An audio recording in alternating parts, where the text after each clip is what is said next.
What's going on, everyone? It is a new week here at Omnia, and that means one thing. We have a new technique highlight.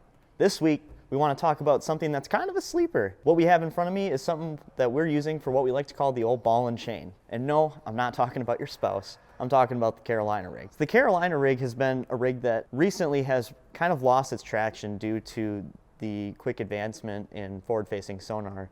But even to this day, it is still one of the most, in my opinion, slept on big fish bite producing techniques out there. Obviously, you don't need forward-facing sonar to fish a Carolina rig or to even fish it effectively. This is a technique that we want to talk about that anybody can use, and it can be used anywhere in the country. Grew an amazing amount of popularity in the South, and it's won a lot of money down there. So we're going to take you through a few things that we like to look for when getting set up to throw the Carolina rig. First thing that we obviously want to look for is we want to have the right rod.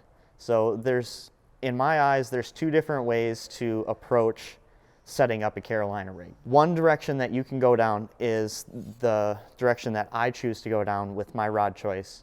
What I have in my hands here is a Lew's Custom Light. This is a 7.3 medium heavy, moderate fast action. So one thing that's special about these moderate fast rods is obviously the rod loads up a lot more on the hook set. And when you're fishing a Carolina rig, when you're trying to set the hook, you're making more of a sweeping motion. So having a more moderate action in your rod actually gets you a much better hookup ratio than your super fast action rods. So this is definitely my number one pick for throwing a Carolina rig, especially in the north. This is perfect for both largemouth and smallmouth. And ever since I switched to a rod like this, my hookup ratio and my landing ratio has been incredible. If you're fishing down south and you want to go a little bit heavier route, you're making longer casts, you're fishing deeper water, that's where you can go up to a rod like what I have here. And this is the Dobbins Ecstasy.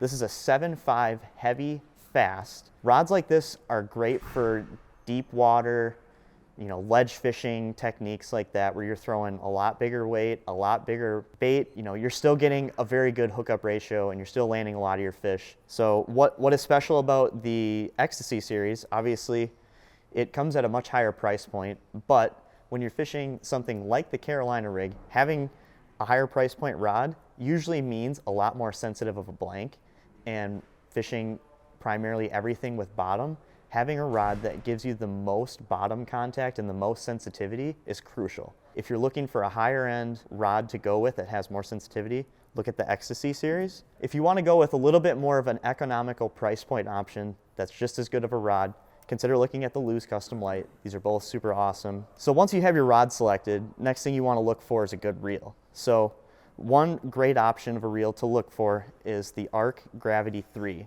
So this is a really good economically priced reel for fishing the Carolina rig. So a couple things that are really nice about this reel is it has an aluminum frame. So, when you're battling these bigger fish out deep, there's no flex in the frame. It's much more durable. I also like to look at a higher gear ratio reel. So a lot of times, I'm trying to pick up a lot of slack to get a sweeping hook set on a fish.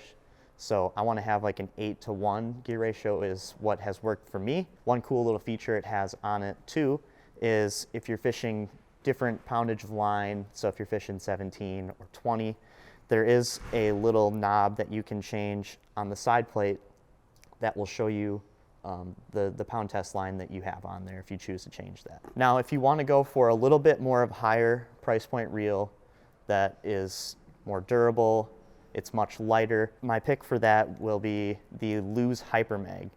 I really love the Hyper Mag for a multitude of reasons. It's a one-piece magnesium frame, so it's very durable. It's extremely light. I think it comes in at like 5 ounces. Honestly, it feels like you have nothing in your hand. It also has these JDM style wind grip knobs on them. Love these things, they're incredible. It comes in an 8-3-to-1 gear ratio is the one I have selected. Like I said, I love being able to pick up my slack quick and get a good hook set on these fish. So the Lew's Hyper Mag is going to be my number one choice. So next, after you have a rod and reel together, another huge component that you need to pick out is your line. I personally love to run straight fluorocarbon on all my reels when I'm fishing a Carolina rig, and I usually run 2 line sizes. So I either like to run a 17-pound fluorocarbon So I have the Suffix Advance, which is something that I've been using all year and I've been a really big fan of. It's been a very strong line and it doesn't get nicked up too bad, especially when you're bringing your bait through rocks and wood and whatnot. So it's rather durable. And then a line that's a little bit more on the higher end of the scale that has more sensitivity, stronger line is the Seaguar Tatsu line. And I have this in 20 pound. The difference between 17 and 20 pound when you're throwing the Carolina rig like this is pretty minimal. If you want, you also have to tie a leader on the other side of your barrel swivel. So if some people if they want their bait to sit a little bit higher off the bottom, I know they'll tie their leader section with like monofilament. You can do that too, but I personally keep it pretty similar between my main line and my leader line, just using fluorocarbon. Once you get line, rod, reel together, obviously you want to take a look into the components because the components of the Carolina rig are rather important. You know, first thing you need to pick out when it comes to this whole deal is a barrel swivel. So my pick with the barrel swivel is going to be the Owner Micro Hyper Barrel Swivel. I like to use the number 6 style. That's just my personal preference based on the size of weights that I'm using and the size of the line that I'm also throwing. This is definitely going to be the way to go with barrel swivels. I don't personally use these, but these are Wu Tungsten. They are flipping beads. So they're plastic beads. The concern I have with beads is they break. And so when they break, it's just an easier way for you to cut your line. But I know there are guys out there that will use beads. It's another way to add a little bit of sound to, your barrel hitting the bead. But it also is a great way to help protect your knot so your weight is not sliding up and down on your knot all the time. So if that is something you want to consider, Wu Tungsten flipping beads are a great option. Now when it comes to weights, I usually rotate between 2 different size weights. What I have is 2 different versions of Wu Tungsten's painted barrel weights. So I usually like to throw either a 1/2 ounce or a 3/4 ounce.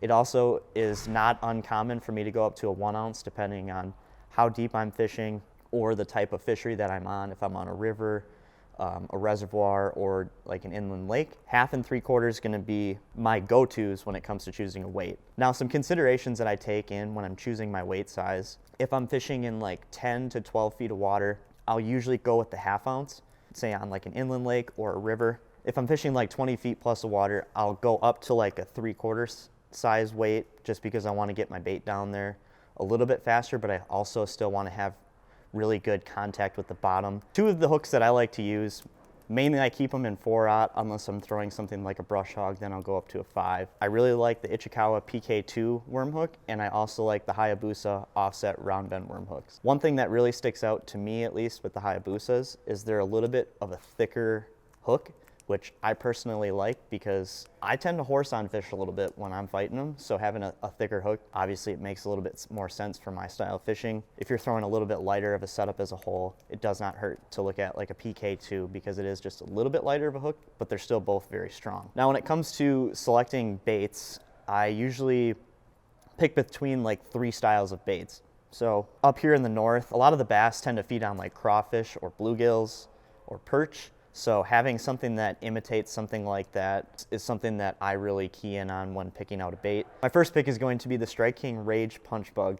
This is kind of a sleeper pick for a crawfish style imitation plastic. It's very slender.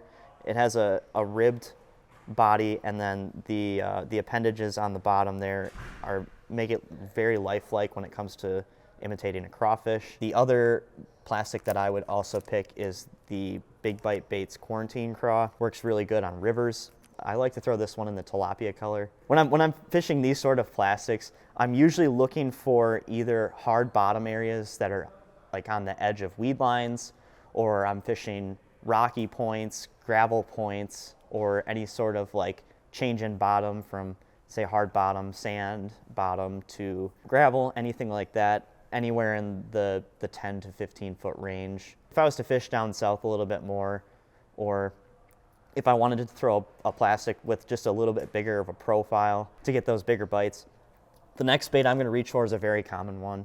It's going to be the Zoom Brush Hog. Same thing if you're fishing any sort of points, hard bottom points, flats. So any sort of like main lake points, gravel points, changes in bottom from solid rock to pea gravel, stuff like that. This is a great time to throw this bait, especially like in the Tennessee River systems. I know this is a very popular Carolina rig bait as well. So this is a very quick rundown on the Carolina rig, some of the different components that I think about when I want to set this up, anything from weights to baits, where to throw it, anything like that. Get yourself some of this stuff, get out, throw a Carolina rig. You'd be amazed at the amount of bites that you're going to get.